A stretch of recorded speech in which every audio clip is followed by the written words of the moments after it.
За Монгол Улсын ерөнхий сайд уур амьсгалын өөрчлөлт, зөвлөлт, газрын доройтлын өнөөгийн байдал, цааш давчиргажуулах арга хэмжээний талаар мэдээлэл хийхтэй холбогдуулан ди парламент цахим системд ирүүлсэн иргэдийн асуултыг уламжилж байна. За иргэн Батбаатрын зүгээс байгалийн нөөц ашигласны төлбөрийн орлогын хэдэн хувийг зөвлөлт, газрын доройтлыг бууруулахад ашиглаж байна вэ гэдэг асуулт байна. За хоёрдугаар сүүлийн жилүүдэд орон даяар шорон шуурах давтамж нэмэгдэж байгаа нь зөвлөлтийн аюул бодит болсныг харуулж байна. 3 жилийн өмнө зөвлөлт, газрын доройтол хөрсний бохирдлыг бууруулах чиглэлээр авч хэрэгжүүлж байгаа арга хэмжээний талаар Улсын хурлын чуулганы нэгдсэн хуралдаанд Монгол Улсын ерөнхий сайд мэдээлэл хийж байсан. Түүнээс хойш зөвлөлтөд тэмцэх талаар ямар ахиц гарваа? Энэ хугацаанд зөвлөлт хэдэн хувиар нэмэгдсэн бэ гэсэн юм асуулт байна. За 3 дугаарт сүүлийн үед энэ зөвлөлтийн асуудал нэлээд яригдах боллоо. Одоо хэрэгжүүлж байгаа арга хэмжээнийхээ талаар мэдээлэл өгнө үү гэсэн байна. 4 дугаарт Монгол улсад 2026 он зохион байгуулагдах талуудын 17 дугаар баг хурлын ач холбогдол бэлтгэл ажлын талаар юу хийж байгаа вэ гэдэг асуулт байна. За 5 дугаарт одоогийн мал сүргийн тоо толгой Монгол орны бэлчээрийн даацаас үлэмж хэтэрч байгаа бөгөөд улам өссөөр байна.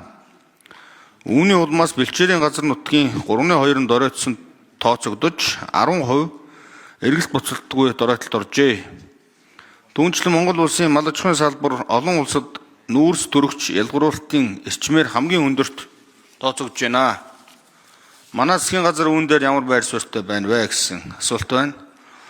За 6 дугаарт Монгол улсын нийгэм эдийн засгийн хөгжлийн зорилт болон уур амьсгалын өөрчлөлтийн чиглэлээр хэрэгжүүлэх арга хэмжээ хоорондын уялдаа холбоог засан газар хэрхэн харж уялдуулан ажиллаж байна вэ гэж байна. За 7 дугаарт ногоон эдийн засаг шилжих шилжилтэнд асар хэмжээний хөрөнгө оруулалт шаардагдах тул төрийн санхүүжилтээр нэмэлтээр хувийн хвшлийн санхүүжилт тэр дундаа гадаад эрх усүрийн хөрөнгө оруулалт хэрэгтэй байна. Энэ зохицуултын хууль эрх зүйн орчныг хэзээ боловсронгуй болгох вэ гэсэн асуултууд байна. Тийм. За мөнгө хөтгшин тодруулаад шууд яваад ээж болно шүү цаг тухайд нь 20 минутын хугацаанд асуулт хариулт болох боломжтой. За одон туяа сайд хариулт өгье. 2 микрофон хоёулаа нээлттэй байхад болно. За тэгэхээр иргэний асуултууд хариулъя. За манай улс ер нь би энэ бүх асуултуудын эхэнд нэг зүйлийг хэлэхэд одоо байгаль орчин уур амьсгалын өөрчлөлтийн яам яг 12 хуулийн төслийг бол бэлдсэн байгаа. Энэ хуулийн төслүүд бол саяын асуултанд бол бүгд бас одоо нэлээд том хариулт болно. Жишээлхэд одоо цөлжилттэй хэрхэн тэмцэж байна вэ гэдэг дээр бол хөрс хамгаалах, цөлжилтөөс урдчлан сэргийлэх тухай хууль гэж одоо боловсруулсан байсан. Гэтэл Монгол улсын ерөнхийлөгч бол за одоо бол урьдчилан сэргийлэх гэдэг асуудал байхгүй. Одоо 76% нь цөлжилсөн учраас одоо шууд цөлжилтөд тэмцэх тухай хууль болгоод одоо оруулах нь зүйтэй гэж байгаа. За мөн одоо сая асуусан би түрүүн бас цогтгөрөл гишүүний асуултанд хариулахдаа хэлсэн. Энэ ус цагуурын орчны шинжилгээний тухай хууль, уур амьсгалын өөрчлөлтийн тухай хууль, за түрүүн байгалийн нөөц ашигласны төлбөрийн тухай хууль гэдэг ингээд нийт 12 хуулийн төслийг оруулж ирэх юм а. Тийм учраас манай улсын хурлын гишүүд бас манай салбарын одоо реформ болохын 12 хуулийн төслийг орж ирэхэд сайн дэмжиж ажиллаж өгөөрэй гэж хүсгэсэн. За сая нэг тодорхой асуулт асуусан. Байгалийн нөөц ашигласны төлбөрийн орлогын хэдэн хувийг нь одоо энэ цөлжилт газрын доройтлыг бууруулахад ашиглаж байна гэх. Тэгэхээр энэ хуулийн дагуу бид байгалийн нөөц ашигласны төлбөрийн тухай хуулиар газар, уус, ой, ан амтан ургамлын нөөц ашигласны төлбөр бол жишээлхэд 24 онд нийт нэг 283 тэрбум төгрөг болсон байдаг. За энэ 283 тэрбум төгрөг бол 100% орон нутгийн төсөвт төвлөрж байгаа. 100% орон нутгийн төсөвт.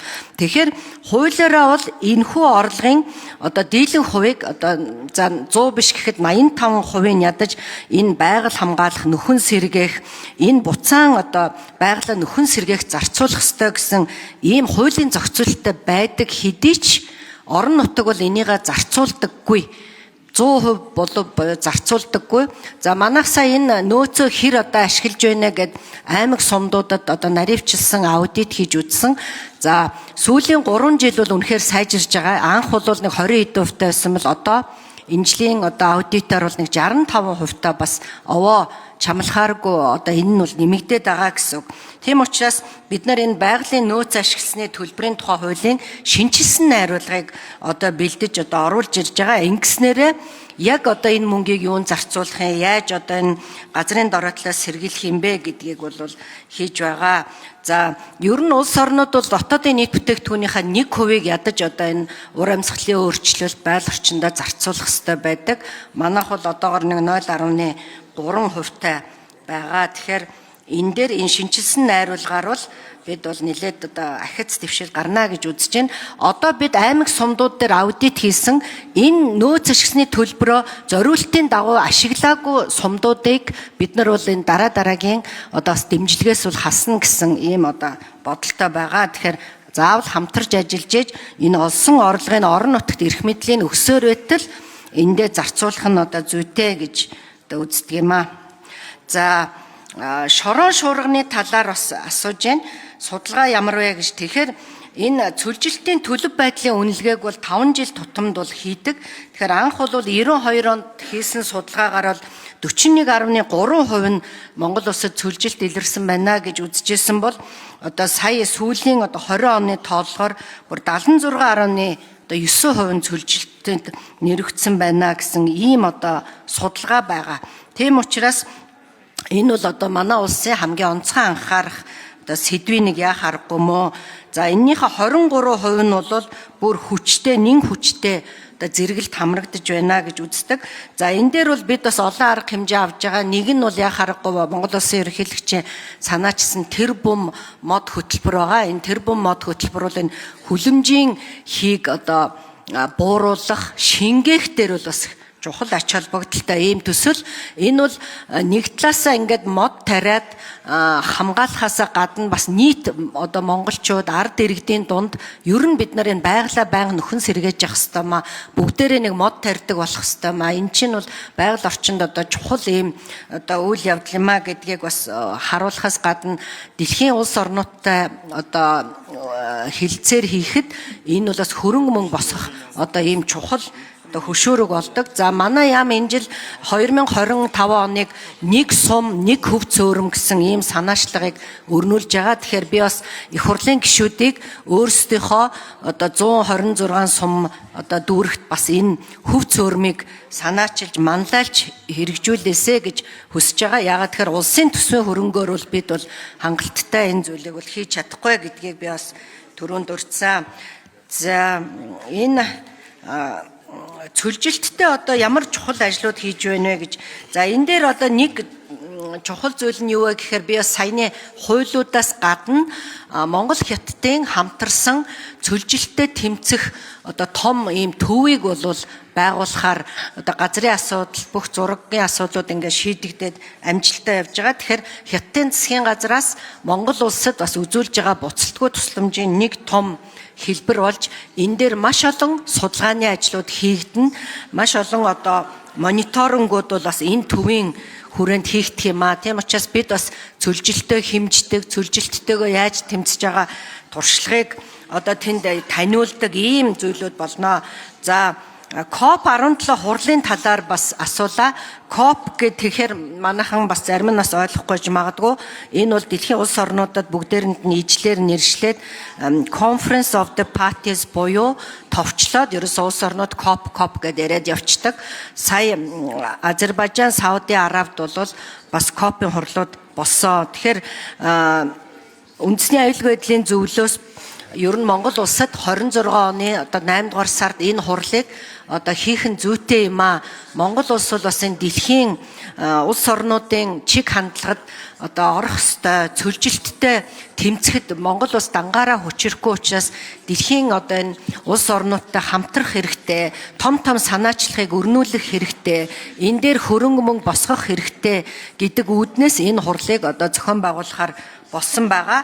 Энэ хурлын хүрээнд бол хамгийн гол сэдэв бол ерөөсөө энэ газар усны нөөцийг хамгаалах, за тэгээд цөлжилттэй тэмцэх, газар одоо гангийн асуудал, бэлчээрийн асуудлыг бол донцойлоо авч үзэх юм а. Тийм учраас энэ COP17 хурлын хүрээнд бид бас олон чухал ажлыг одоо амжуулахаар бэлтгэл ажилдаа бол ороод ингээд явж байгаа. За өшөө юу гэлээ? Энэ Монгол улсын нийгмийн эдийн засгийн хөгжлийн зорилт болон уур амьсгалын өөрчлөлтийн чиглэлээр хэрэгжүүлж байгаа арга хэмжээ хоорондын уялдаа холбоог засгийн газар хэрхэн харж байна гэсэн ийм асуулт байна. За тийм ээ.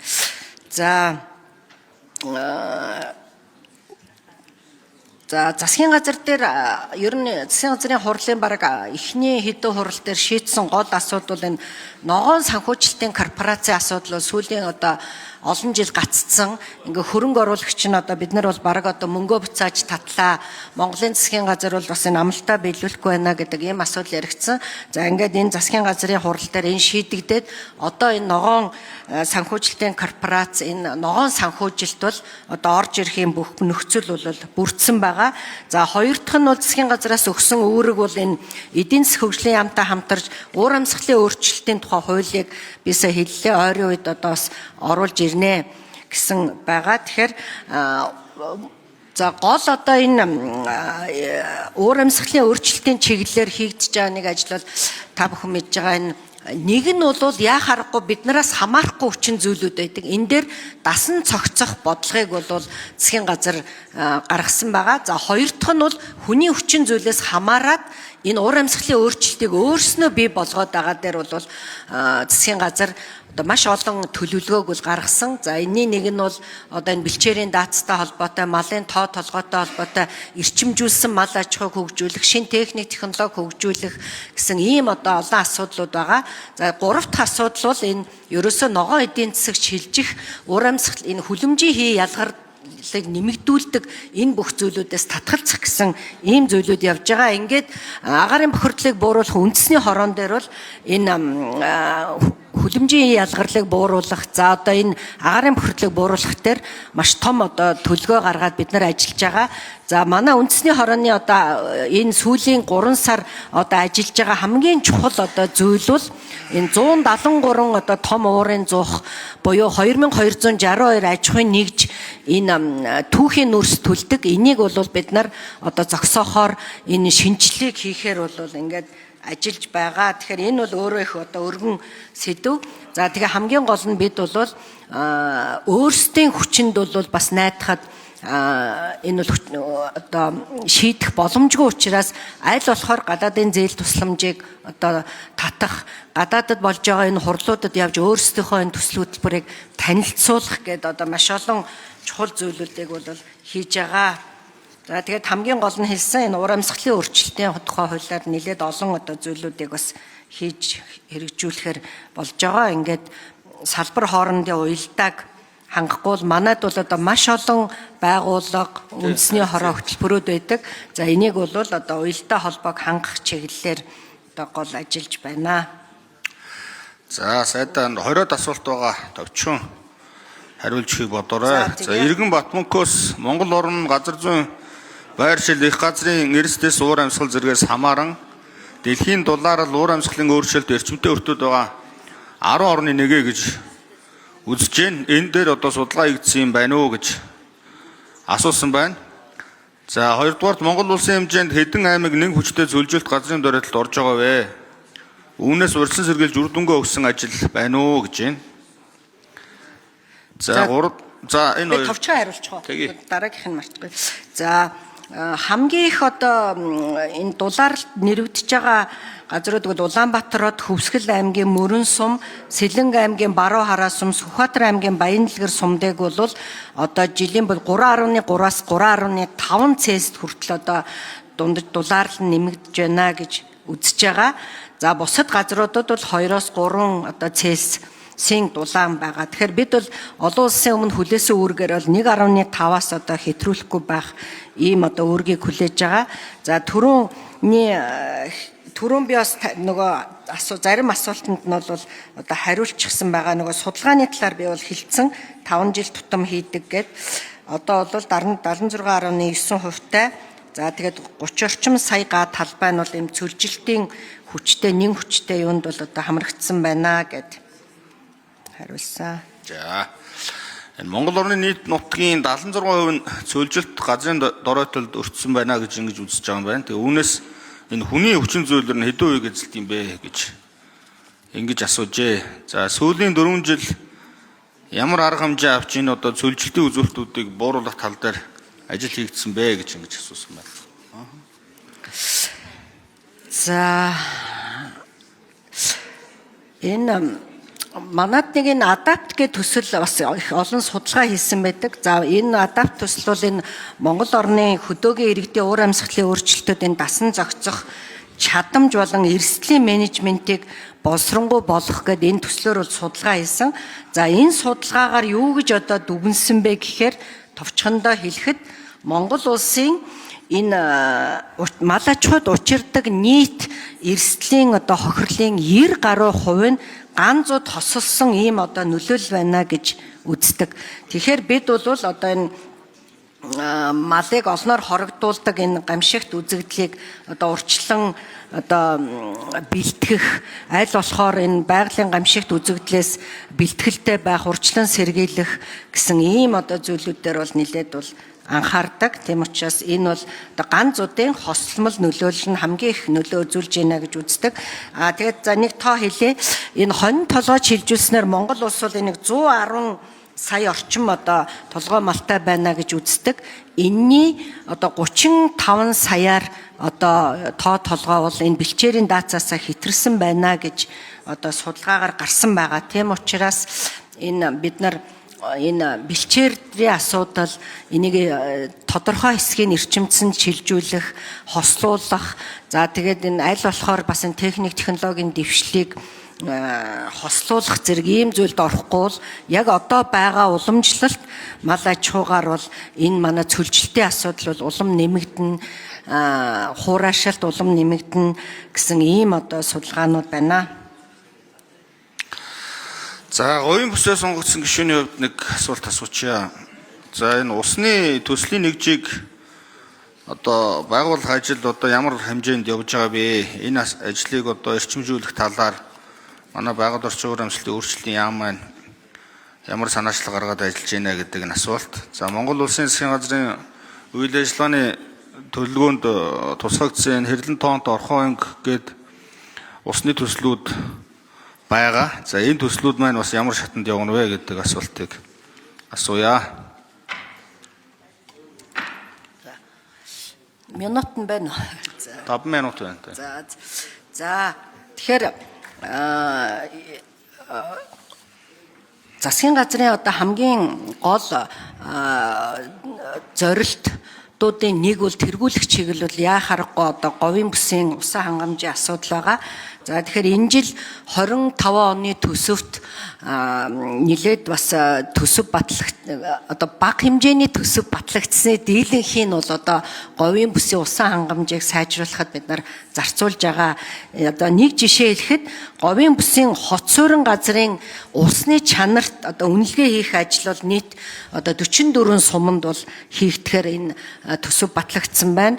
За мөн одоо энэ говийн бүсийн гидрогеологийн дунд масштабын зураглалын ажлыг өргөжүүлж усны нөөцийн тархалтыг тогтооход бол бас тодорхой мөнгө хөрөнгө тавиад ингээд явж байгаа. Тэгэхээр хамгийн гол нь бид говьд усгүй гэдэг. Гэтэл нийт Монгол улсын газар нутгийн 17% нь л одоо энэ усны одоо хайгуул хийгдсэн байдаг учраас энэ усны хайгуул дээр бас онцгой анхаарах шаардлагатай. За хэрлэн тоон төслийн хувьд бол тэзүүн хийгдэх шатандаа ороод Монгидро компани шалгараад одоо энэ тэзүүн энэ 25 оны төгсгөлд одоо дууснаа гэсэн ийм төлөвлөгөөтэй байгаа. Тийм учраас энэ тэзүү батлагдангууд бид нар одоо энэ хэрлэн тооны асуудлыг одоо хэрхэн яаж хийх вэ гэдэг ийм одоо зүйлийг бол ярьж байна. За орхон анги төслийг бас бид нар их олон жил ярьсан. За энэ дээр бол орхон анги дээр бол орхон голын асуудал бол энэ хар хорон том хот байгууллагатай холбогдуулж бид бас голын асуудал бол нэг төр хугацаагаар одоо хүлээгдэж байгаа гэж хэлж болно. Тэгэхээр өнгөрсөн 7 хоногт одоо ган төмөр сайд дээр ахлуулаад манай ажлын хэсэг ер нь энэ онг голоос одоо бид ус татаж улаан нураас сэргээх ямар ч байсан одоо экологийн төслөө